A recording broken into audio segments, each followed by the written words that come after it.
sveiki iš gamtos, nuo vandens, taigi jausmingas skaitimas ir mėnesio žinutė jums, kada be pažiūrėtum, tai aktualu tau. Matosi kažkokios kliūtis neramina, kažkokie kalnai, galbūt ir tai nėra tiesa visiška, kad šį mėnesį norisi jums kažkokių pokyčių, įveikti kažkokius kalnus, o galbūt kažkas ir nori nukeliauti į kalnus, gali ir tokia situacija būti. Taigi pasižiūrėkime, matosi, kad tai yra moters noras, troškimas galbūt ir kažką nuveikti, pakeisti, ar susijęs su moterim, vyrui kažkoks susitikimas su moterim atrodo kliūtis, arba moteriai kažką nuveikti yra kliūtis, tai taip jums atrodo, bet kaip yra iš tikrųjų, taigi matosi, kad čia apie tų žmonės, moterį ir vyrą, kažkokie matosi santykiai, ta tema būtent šį mėnesį spręsis, kažkokios kliūtis bus įveiktos, matyt, ar ne?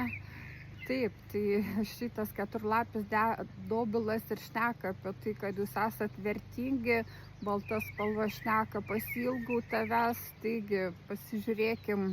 kaipgi jums pavyks įveikti tos kalnus, ką mylinti visata jums patars, kad šį mėnesį matosi aktuali tokia tema. Taigi matosi, pirmiausia, išsiaiškinkit, nusimeskit tas kaukes ir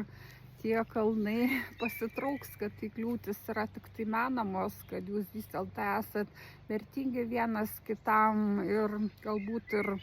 turit kažkokių iš tikrųjų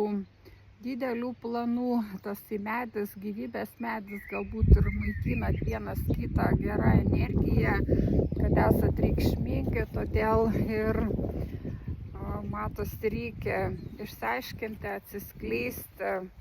pasakyti, ką jūs iš tikrųjų jaučiat, nusimesti tas kaukės ir matosi, kad tai abiems pusėms, ir vyrui, ir moteriai reikalinga tai padaryti ir tada jūs galit susitikti, matosi, kokia nuostabi, graži pora, tvirta gali būti, kad čia ir tas giminės medis šalia su jumis.